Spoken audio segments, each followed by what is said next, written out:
آپ کو پتہ ہے ناکام عورت کے 3 سب سے بڑے دشمن کون ہوتے ہیں؟ سب سے پہلا اس کا جو دشمن ہوتا ہے وہ ہوتی ہے دوسری عورت۔ جی ہاں، دوسری عورت۔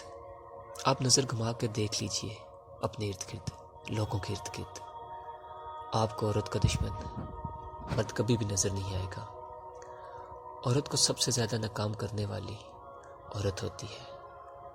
ہمیشہ دوسری عورت۔ دوسرا ناکام عورت کا سب سے بڑا دشمن ہوتا ہے اس کی اپنی زبان،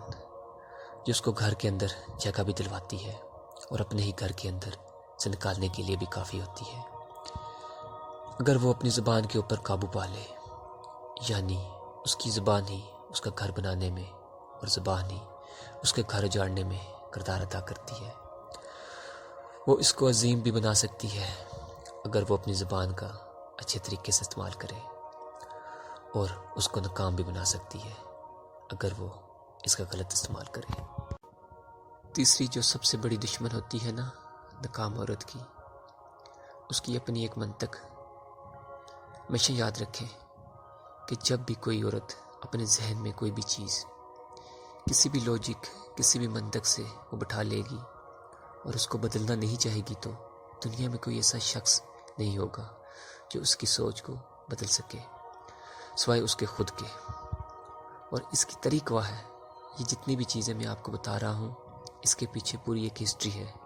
آپ دیکھیں، آپ کنونس ہوں گے ان چیزوں سے کہ جب اس نے اپنے ذہن میں کوئی چیز بٹھائی، یہ غلط منطق، ایک غلط لاجک، تو اس کو نہ کوئی بدل سکا، وہ اس کے رشتوں کو کھا گئی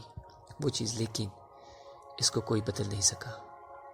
کیونکہ وہ اپنے سوا بدل بھی نہیں سکتی۔ اب اس کے برعکس جو کامیاب عورتیں ہوں گی زندگی کے اندر، ان تینوں میں سے کسی بھی ایک چیز کو وہ اپنی زندگی میں آس پاس بھٹکنے بھی نہیں دے گی، وہ میک شور کرے گی کہ اس کی زندگی میں یہ 3 چیزیں نہ ہوں، ورنہ یہ 3 دشمن ہیں بہت بڑے ایک ناکام عورت کے،